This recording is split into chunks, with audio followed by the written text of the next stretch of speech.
now when Liverpool moved this press conference previewing their weekend trip to West Ham United from its usual slot on Friday morning to this Thursday afternoon. I didn't think they would have expected that this press conference would hold such significance and that there'd be such tension around it, really, because Liverpool's situation has gone from bad to worse. And of course, Arne Slot has had to face the press today and face a lot of questions about that fact. Now, they've done that. They've moved the press conference because the idea is to do a recovery session today. Then they'll have the Friday off, back into training on Saturday, and that is then the perfect preparation for Sunday. And I know that will make some people a little bit uncomfortable that they're having days off around these moments. But you have to say, it was a big strength of theirs last season, the players keeping them fresh, making sure there weren't injuries, allowing the managers to pick a consistent starting 11. But you do also understand that when this happens, when the players are being given days off after disappointing results and performances as they have been recently, then people are going to raise their eyebrows whether it's fair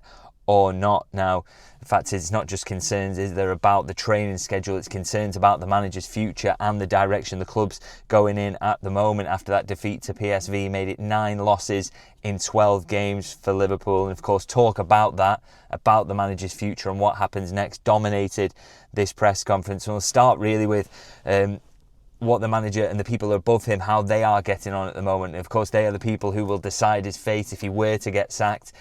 That decision would come from Richard Hughes, the sporting director, and the people above him at FSG, including Michael Edwards. And he was asked about how those conversations have gone in the aftermath of last night's defeat, and he said, "We've had the same conversations we had since I was here. We fight on, we try to improve." So no suggestion of a change, that it's become frosty or he seems to fear for his job at the moment. And of course, the messaging, as you would expect from Liverpool, is that he's very much safe in his job, and very much that's the messaging from Slot's camp as well. But he does acknowledge that there's a lot of pressure if you work or play at a top club, and even more so if you start losing more than this club, these players and this manager is used to. And I thought it was interesting he says that this manager is used to as well, because he's alluding to the fact that, you know, in his managerial career so far, he has basically just been a winner and everything's gone on an upward trajectory. But of course, the flip side to that is that he's also not really faced a crisis like this, and he isn't used to trying to drag a side out of this. So that makes it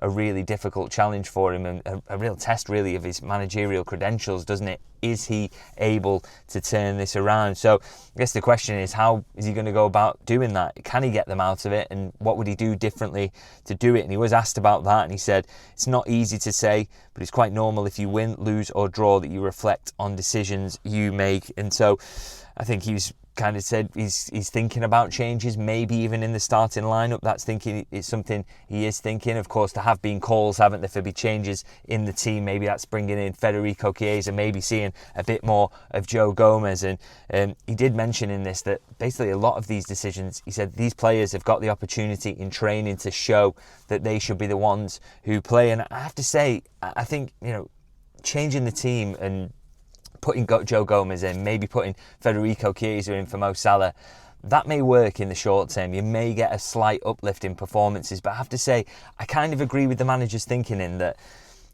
you know, it would almost be pulling levers, wouldn't it, and panicking a little bit to start changing the players, because he has got to surely look at it and think, the players I've got at the moment, they are of such high quality. Why aren't they playing better? And is it because I'm not giving them conditions to do that? Am I not giving Mohamed Salah the ball in the areas where he wants it? Am I not making sure that Alexis McAllister is protected so that he doesn't have to cover big spaces? Am I making sure the press is finely attuned so that McAllister doesn't look like he's 10 minutes late to get to the press? And similarly with Gakpo, you know, both in possession and out of possession. I think it's fair that he's thinking that, but of course he is in a position now where you do start to get a bit panicky, and maybe he starts to make decisions like, say, maybe throwing in a Chiesa, even if that's not someone he sees as a long-term option. It might start to fix things in the short term. So it'll be interesting to see what he does on that front. But he did mention that it's all down to training at the moment. Of course, you would expect in training that Mohamed Salah is probably doing more than Federico Chiesa, and that's why he's making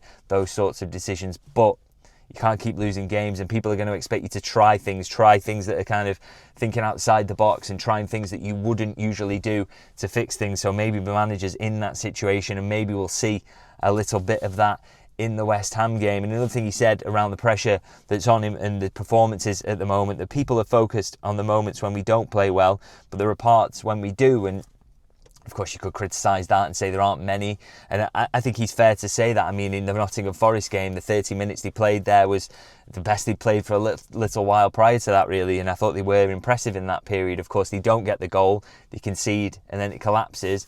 And I also think the response to going 1-0 down in yesterday's game was pretty decent as well. They played some good football. Van Dijk hits the bar. They had plenty of opportunities as well, or decent opportunities, but they were dominating the ball and they were getting into PSV's final third. So he's right to highlight those moments. But I think what the big worry is that those moments now where they are dominating games or playing well are so fleeting, aren't they?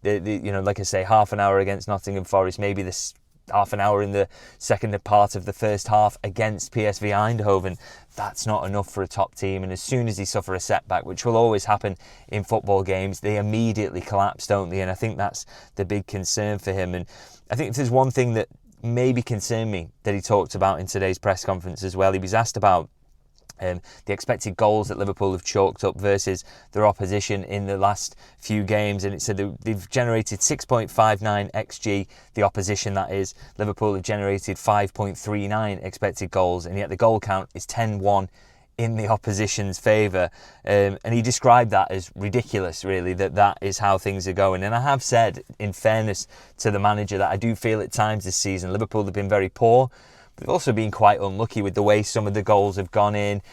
Crazy moments like Van Dijk handling the ball in the game yesterday, and sometimes just some of the chances they've missed. Gakpo hitting the woodwork 3 times against Manchester United. But one thing he said that kind of concerned me, he said, I didn't need XG to know we missed a lot of chances, and this was in last night's game specifically. But for me, I'm not entirely sure about that analysis, to be honest. I didn't feel, even in the second half when Liverpool tried to rally back from 2-1 down, even in the periods where they were dominant in the first half, it didn't feel like they were absolutely knocking the door down and it was inevitable that they would score. Now, they do end up the game with 2.5 expected goals, but that comes from, as I mentioned in my post-match review, from 27 shots. Now, PSV get 2.17 expected goals, and of course there's a penalty in there as well, but from just 9 shots, and they score 4 goals from 6 shots on target, and the big chance count ends 5-4 in PSV's favour. So that tells me something. It tells me that Liverpool, yes, having a lot of shots,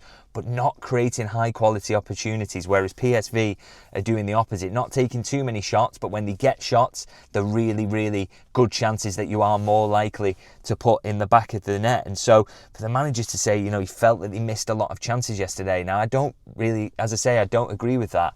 I think they had a lot of shots, but they didn't miss a lot of big chances, or certainly didn't miss as many as PSV, or create, as many as PSV. And so, if he's feeling they have been unlucky, and I agree in some aspects around this season, I wouldn't say it's one of the main reasons that they are where they are. And I think the fundamentals that are going wrong in terms of the build-up, the pressing structure, all those issues are the things that he probably should be more worried about than not putting chances away in terms of that. And I think that's an area he needs to sort out if he is able to fix, if he is given the time to do so, is to create cleaner, better chances than Liverpool are at the moment, and maybe you'll see that finishing and the XG start to reflect what they're actually getting in games. I don't think you're seeing that at the moment. Now, I'm going to move away very briefly from the manager's future, because of course there is a game on Sunday to talk about as well, and I will just quickly give you the team news from that. And finally, some good news for the manager. Alisson Becker missed out due to illness against PSV Eindhoven, but trained